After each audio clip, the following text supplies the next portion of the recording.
Саламатсыздарбы, урматтуу жети тубандагы менин сүйүктүү кесиптештерим жана окуучуларым. Гапыр Мадаменов педагогика илимдеринин кандидаты, Кыргыз Республикасынын эмгек сиңирген мугалими, Баткен облусунун Лейлек районундагы номер 3 эксперименталдык гимназиянын директору. Талас облусундагы Жаш мугалимдер мектебинин координатору Салтанат Бейшенова. Акыл эмгегинин маданияты китебинен өтүлүүчү 6 сабак. Тема: суроолор аркылуу үйрөнүү, түшүнүү жана ажыпок схемасы. Бүгүнкү сабагыбыз абдан кызыктуу сабактарыбыздын бири. Анда эмесе көңүл буруңуздар. Кайсыл гана предметтен болбосун, ошол темага суроо берүү аркылуу биз тереңирээк үйрөнүп, түшүнүп алсак болот. Ал үчүн биз ажыпок схемасын эң жакшы өздөштүрүп алуубуз зарыл.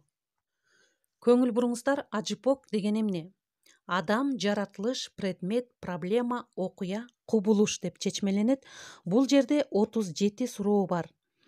Ошол 37 суроого жооп табуу аркылуу теманы анализдеп чыксаңыздар болот. Адам. Демек биз ажыпокко адамды салсак болот. Чыңгыз Айтматов, Исхак Разаков, Токтогул Сатылганов, Жусуп Баласагын жана башкалар.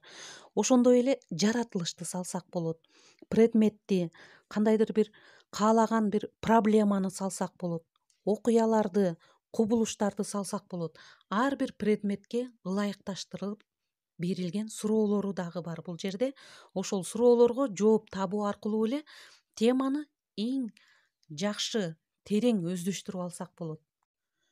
Биринчи, ар бир суроого ар тараптан жооп издөө. Экинчи, суроолордун жообун логикалуу байланыштыруу. Үчүнчү, ар бир суроодон да толуктоочу, тактоочу суроолорду чыгара билүү зарыл. Ажыпокту билүү, түшүнүү, үйрөнүү, анализдөө, анын себеп натыйжасы, пайда зыяны, түзүлүшү, мазмуну, мүнөзү, ким, эмне, качан, кай жерде, тарыхы, кантип деген суроо берүү аркылуу дагы биз өзүбүздүн окуп жаткан темабызды, ушул суроолорду берүү аркылуу дагы кененирээк билип алсак болот. Жалпы жооп: корутундуңа кайра суроо бер, ошондо терең билесиңер.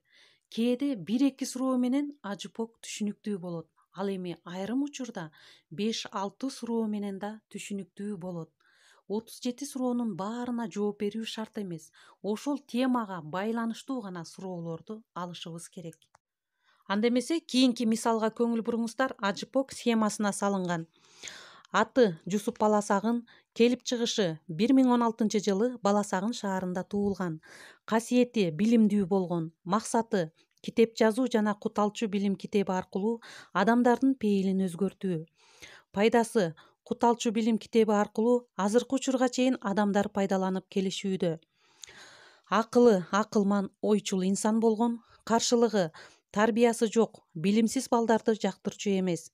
Мүнөзү намыстуу, эр жүрөк. Айырмачылыгы ойчулдугу, салыштырмалуу, адамдык сапаттарды эң жакшы билип өздөштүргөндүгү. Таасири адамзатты жакшылыкка үндөө. Бул жерде 20 суроого жооп табылган. Ал эми мен сиздерге айрымдарын гана айтып бергенге аракет кылдым. Ал эми кийинки дагы окуучулардын жасаган мисалдарына көңүл буруңуздар. Бул Тайлак Баатырга тарых сабагынан жасалган экен. Тайлак Баатырга жасалган ажыпок схемасы. Ошондой эле адабият сабагында дагы Мукай Элебаевка жасалган ажыпок схемасы. Ар кандай түрдө жасасаңыздар болот.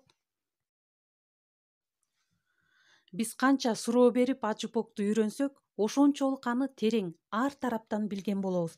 Демек, урматтуу кесиптештер жана окуучулар, кайсыл гана предметтен болбосун, өзүңөр ошол тема боюнча ажыпок схемасына салсаңар болот.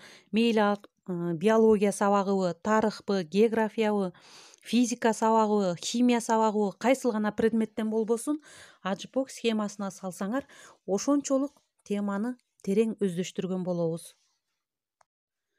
Кийинки бир мисалга көңүл буруңуздар. Бул физика сабагынан ажыпок схемасы кубаттуулук темасына жасалган. Тегерекче жана ошол керектүү суроолоруна жооп берген.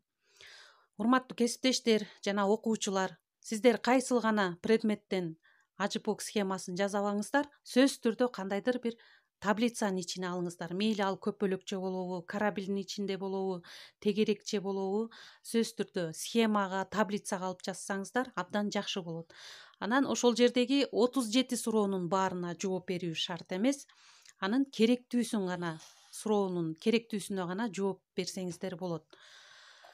Демек, бүгүнкү сабакта сиздер ушул ажпок схемасы боюнча маалымат ала алдыңыздар деп ойлойм. Кайсыл гана предметтен болбосун, өзүңүздөр ылайыкташтырып жазып алсаңыздар болот.